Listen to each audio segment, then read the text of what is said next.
And meanwhile, we have finally put this whole subprime fear in some perspective that even an idiot like me can understand via a pie chart. Consider it, for my sake, a pizza pie chart. All of this talk about subprime mortgages crashing the entire market. Well, this shows you how small a slice of the pie that really is. The subprime market, if you will, works out to just a small percentage. My next guests say, though, that mortgage lenders are getting an unfair rap in all of this. Not surprisingly, they're both mortgage lenders themselves, but they are eager to defend their honor, so to speak. Michael Afad is the chairman and the CEO of Mortgage Professionals, and John Sauro is the president of North Atlantic Mortgage Corporation. So, Michael, you're not a predator. I am not a predator, absolutely not. Okay, so when you hear this rap that guys like you, that's the rap in the media, forced people into mortgages to ignorantly sign on the dotted line and get screwed, what do you say? No, that's absolutely not true.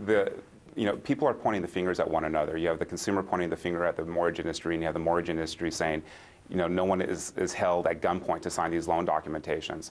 What my mission is I want to show the American consumer that there are a lot of good people in the mortgage industry, and these good people need to stand up and be highlighted to the consumer. Okay, so John, now let me ask you, John, you deal in the pricey neck of the woods in the Northeast, New York, New Jersey, Connecticut area. How has that held up? That's held up fairly well. There's not as much of a problem there, except for the fact that the rates on jumbo loans right now are higher. And harder to repackage. And so harder to repackage, yes. So what do your customers tell you? Well, our customers right now, you would think that a lot of customers are trying to refinance out of these adjustable rates that are resetting, because that's what we're hearing about. We're not seeing a lot of that right now, and I think it's because of the fact that these customers have been educated. They knew what they were getting. But a lot of them can if they wanted to, right? They can if they want to, yes. So do you provide that opportunity? Because the idea, the rap you guys are getting is that you don't do that. No, we do. We do that. But, we're going to be at the mercy of the markets as well. However, let me say that, there are a lot of good mortgage people out there. I've met a lot of mortgage professionals around the whole country.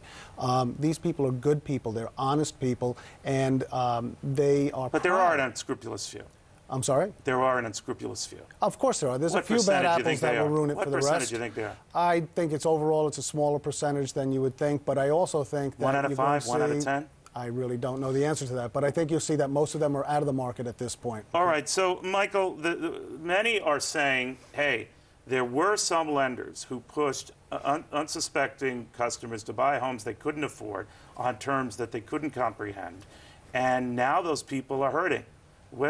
How prevalent and widespread is that? It has happened and it has occurred. What we have to realize is that it begins at the point of sale for both parties. In other words, for the consumer needs to engage, and the consumer needs to be active in asking questions of what they're entering into. Well, Michael, what if they're not? What if they're total morons and they're not? That's where a mortgage professional needs to really. Do you, as a mortgage lender, Michael, say, yes, look, this guy, isn't the sharpest tool in the shed, but seems to have some money, seems to be approvable.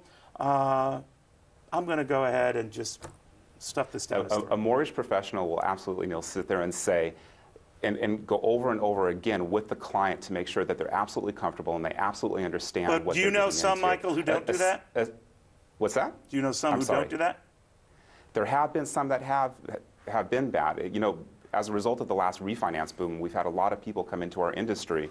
A lot of these individuals have been unlicensed. They had no experience in financial education, and regrettably, they've been unethical. Okay, so John, from your vantage point, would you welcome tougher qualifications on the industry?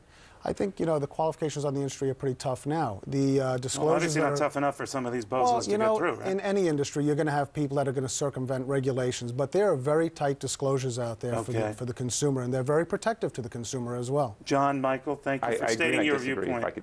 Okay, I wish you could, Michael, but we're going to hear from a subprime borrower who actually agrees with you guys, and here to say